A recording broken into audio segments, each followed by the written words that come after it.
MP3 geographic study में आप सबका बहुत बहुत स्वागत है। आइए आज हम लोग पृथ्वी और हमारा जीवन क्लास 6 के अध्याय 9 भारत जलवायु नामक अध्याय के बारे में हम लोग अध्ययन करते हैं। सबसे पहले हम लोग देखेंगे कि हम लोग अक्सर देखते हैं कि कभी तेज धूप होती है, कभी सामान्य दिन होता है, कभी सर्दी होती है तो कभी वर्षा होने लगती है। कभी कभी ये सभी या इनमें से कुछ स्थितियां एक ही दिन में हमारे सामने आती हैं। इस प्रकार की विभिन्न वातावरणीय स्थितियों को हम मौसम कहते हैं। जैसे गर्म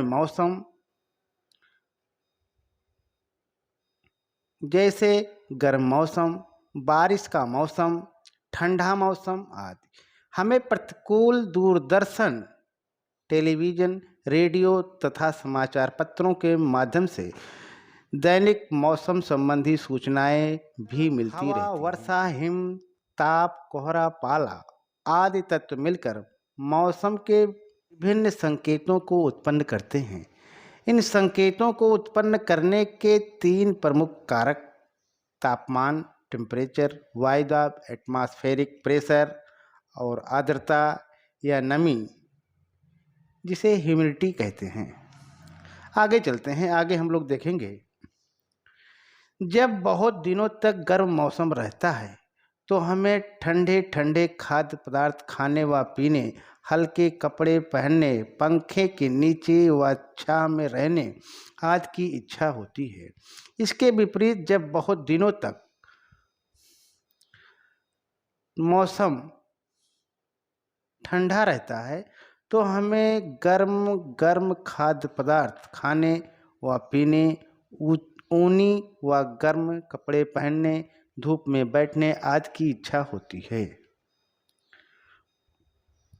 जब ऐसी एक समान वातावरणीय स्थितियां 2-3 महीनों तक बनी रहती हैं तो इसे हम ऋतु कहते हैं।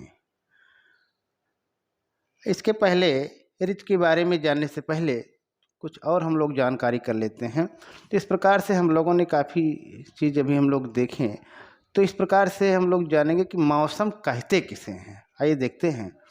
मौसम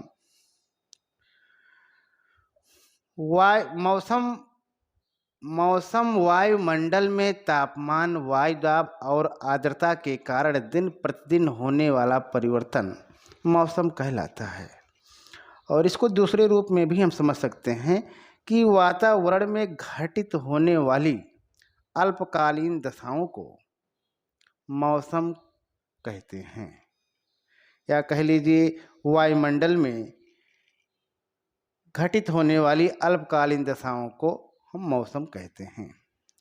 आगे हम लोग देखेंगे ऋतु जब एक ही तरह का मौसम अधिक समय लगभग 2 से 3 महीने तक रहता है तो उसे ऋतु कहते हैं।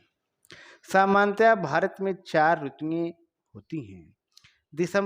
दिसंबर से फरवरी तक ठंडा मौसम, जिसे शीत ऋतु कहते हैं। मार्च से मई तक गर्म मौसम, जिसको ग्रीष्म ऋतु कहते हैं। जून से सितंबर तक वर्षा का मौसम, जिसे वर्षा ऋतु कहते हैं। अक्टूबर से नवंबर तक सामान्य मौसम यानी शरद ऋतु इसको कहते हैं। आगे चलते हैं। आगे सबसे पहले हम लोग देखेंगे कि शीत ऋतु। आइए देखते हैं शीत ऋतु के बारे में। शीत ऋतु में सूर्य की किरणें भारतीय भूभाग पर अपेक्षाकृत तिरछी पड़ती हैं, जिससे यहाँ ठंड पड़ती है। दक्षिण भारत की तुलना में उत्तर भारत में अधिक ठंड रहती है। दिन अपेक्षाकृत गर्म और रातें ठंडी होती हैं। पहाड़ों पर बर्फ जम जाती है, जिसके फलस्वरूप हवाएं चलने पर उत्तर भारत के मैदानों में शीत लहर चलती है। इस ऋतु में किसान रबी की फसलों की बुआई करते हैं। आप अपने क्षेत्र में रबी में बोई जाने वाली फसलों के नाम सकते हैं या जानकारी कर सकते हैं कि रबी के महीने में जो फसलें बोई जाती हैं या रबी में बोई जाने वाली फसलें इस प्रकार हैं, जैसे गेहूँ है, चना है, मटर है, सरसों है, ये सब रबी की फसलें होती हैं। आगे चलते हैं, आगे हम लोग देखेंगे ग्रीष्म ऋतु। ग्रीष्म ऋतु में सूर्य की किरणें भारतीय भूभाग पर सीधी पड़ती हैं, जिससे यहाँ गर्मी पड़ती है। उत्तर के मैदान में दिन के समय गर्म एवं शुष्क हवाएं चलती हैं, जिसे लू कहते हैं। कभी कभी आंधी भी चलती है। इस ऋतु में किसान जायद की फसलों की बुआई करते हैं। आम का फल इसी ऋतु में प्राप्त होता है। आप अपने क्षेत्र में जायद में बोई जाने वाली फसलें कौन कौन सी हैं? जायद में बोई जाने वाली फसलें जैसे खीरा, ककड़ी, लौकी, ये सब फसलें जायद की फसलें होती हैं। आगे चलते हैं, आगे हम लोग देखेंगे वर्षा ऋतु। वर्षा ऋतु में हवाएं बंगाल की खाड़ी तथा अरब सागर से स्थल की ओर बहती हैं। वह अपने साथ नमी लाती हैं। ये हवाएं जब पहाड़ों से टकराती हैं तो वर्षा होती है। नदियाँ इस ऋतु में पानी से भर जाती हैं।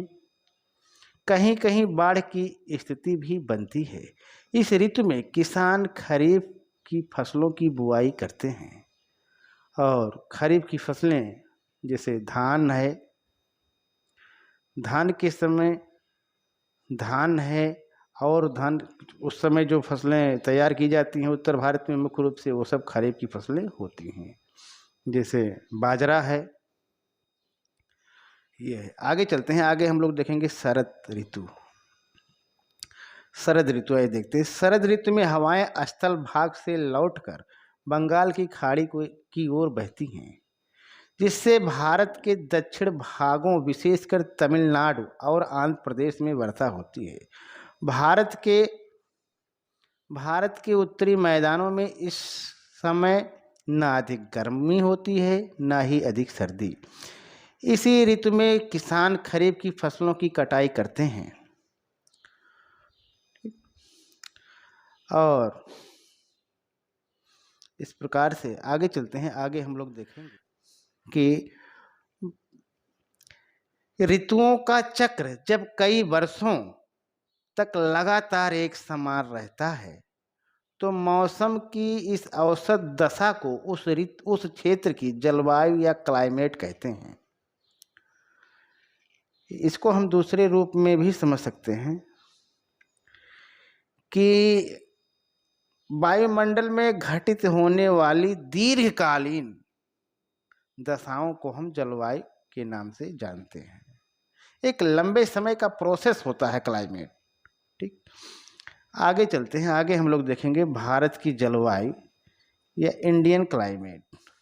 इससे पहले हम लोग एक मानसून शब्द को भी समझ लेते हैं कि मानसून शब्द अरबी भाषा के मौसम से लिया गया है, जिसका अर्थ होता है मौसम।